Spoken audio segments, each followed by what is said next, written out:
Salam alaikum. Aujourd'hui, on va faire l'exercice B de l'EFM régional de 2020-2021 de la région Rabat, Kénitra, Salé.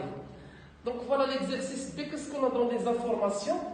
On nous a donné la valeur CIF, on nous a donné l'accolage, on nous a donné le poste acheminement, puis on nous a demandé de calculer la dette douanière, c'est-à-dire les droits de douane et les intérêts des crédits d'enlèvement.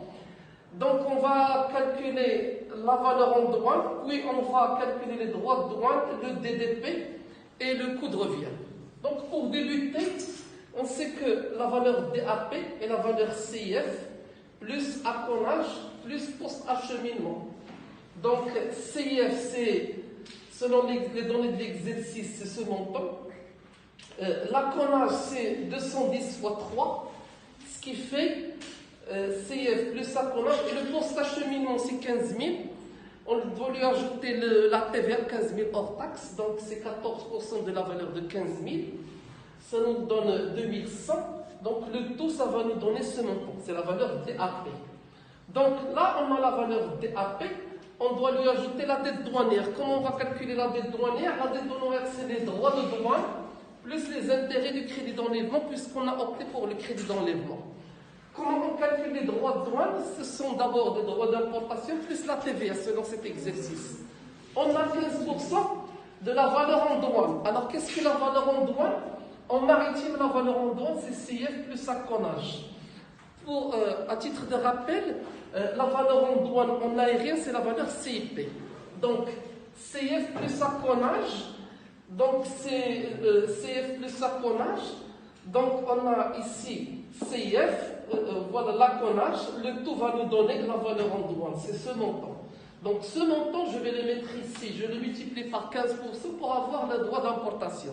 Ça va me donner ce montant. Maintenant, pour la TVA, c'est 20% de la valeur en douane plus les droits d'importation selon cet exercice. Bien sûr, si on avait d'autres impôts et taxes, on devait les ajouter ici. Donc, la valeur en douane, on l'a calculée tout à l'heure, je vais la mettre ici. Les droits d'importation, je viens de les calculer, je dois les mettre ici. Le total que je multiplie par 20% pour avoir la TVA. Donc, droits d'importation et TVA, ça va me donner les droits de douane. Maintenant, je dois calculer les intérêts du crédit d'enlèvement.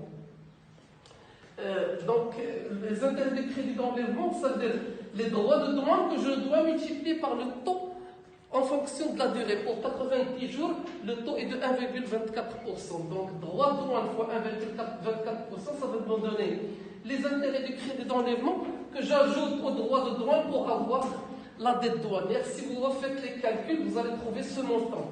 Maintenant, on a calculé tout à l'heure le DAP. Je viens de calculer la dette douanière. DAP plus dette douanière, ça va me donner l'incoterm DDP, Delivered Dirty Pay.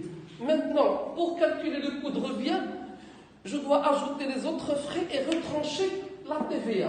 J'ai ajouté le déchargement. Maintenant, je dois parler de la TVA. De quelle TVA s'agit-il? C'est la TVA que j'avais ici. La voilà, je dois la déduire.